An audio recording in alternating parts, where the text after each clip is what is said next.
I got my head out the sunroof, I'm blasting our favorite tunes. Currículum en busca de precisiones conceptuales. En este artículo buscamos interpretar la variedad de significados del currículum, buscando establecer los criterios y principios bajo los cuales se conceptualiza el término, y luego se trabaja el concepto a partir de las teorías, enfoques y perspectivas curriculares, para ir decantando una posición teórica que servirá de faro curricular o orientador. Para eso tenemos que tener en cuenta la definición o la conceptualización del término currículum, que se traduce como un documento o guía.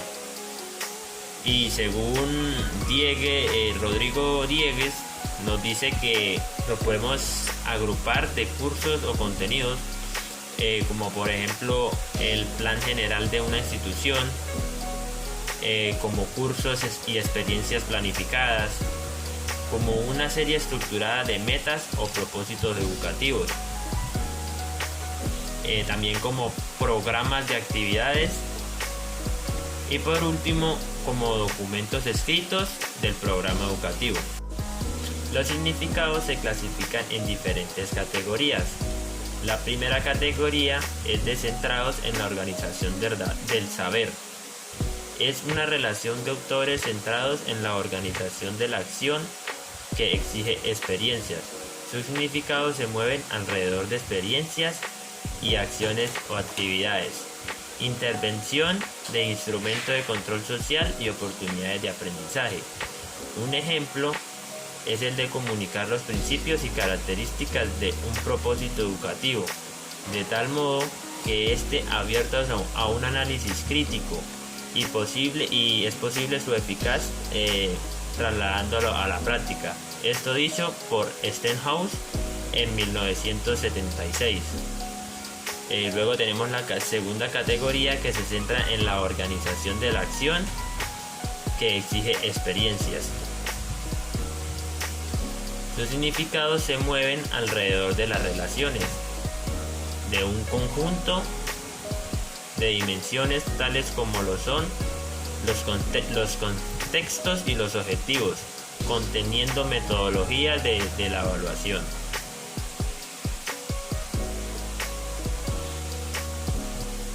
El conjunto de estas actividades es socialmente aprobadas e instauradas en los centros de docentes en un orden al que se intenta conseguir el desarrollo de los jóvenes, los cuales no serían nada sin la educación, mientras que gracias a ella se van convirtiendo en personas y miembros más activos de la sociedad en la que nacieron, y esto lo dice Zamora en 1987. En la tercera categoría nos centramos en la organización de la complementariedad del saber y de la acción, que exige planes y experiencias, y estos se mueven alrededor de fines como la enseñanza, el aprendizaje y la instrucción. Un ejemplo es el currículum del Estado de análisis y reflexión sobre las características del contexto, del educando y los recursos.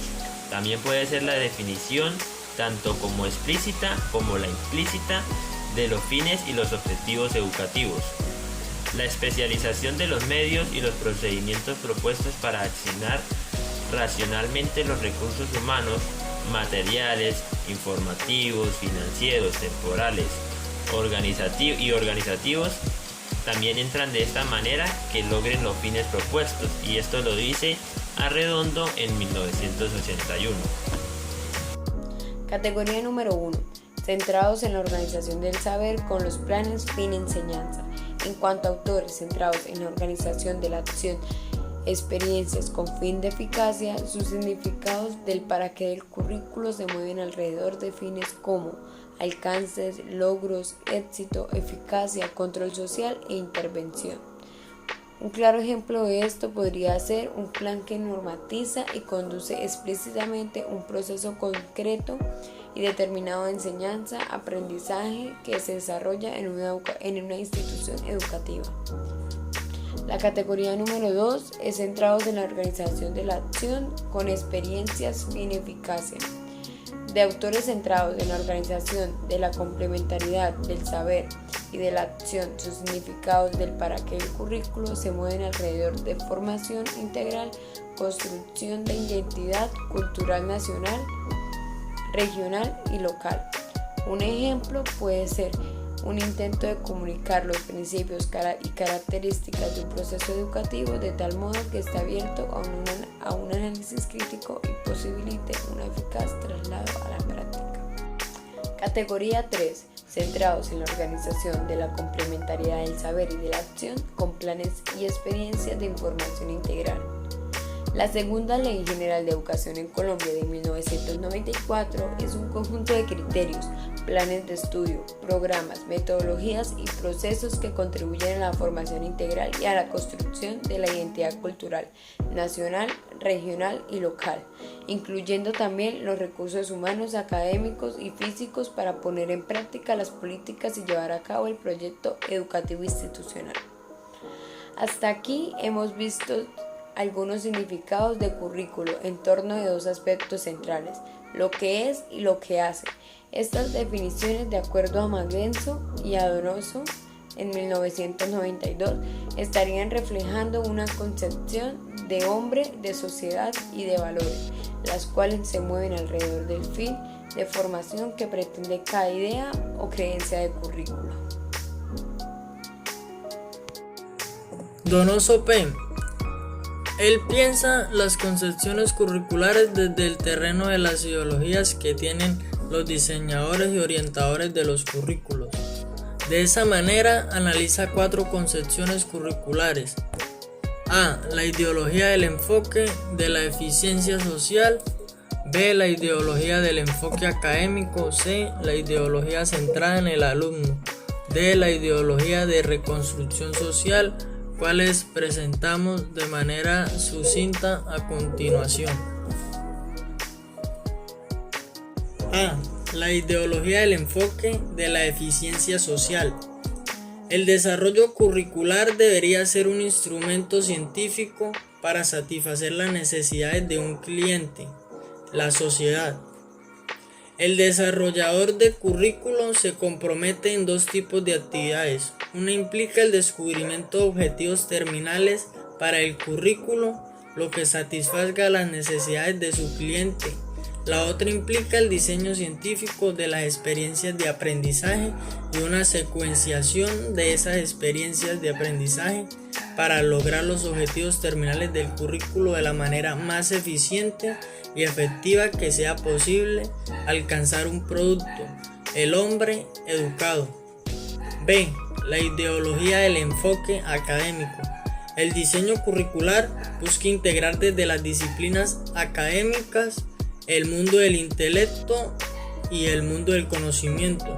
Se trata pues de la aculturación de los individuos en el conocimiento acumulado y las formas de saber producidas por la humanidad.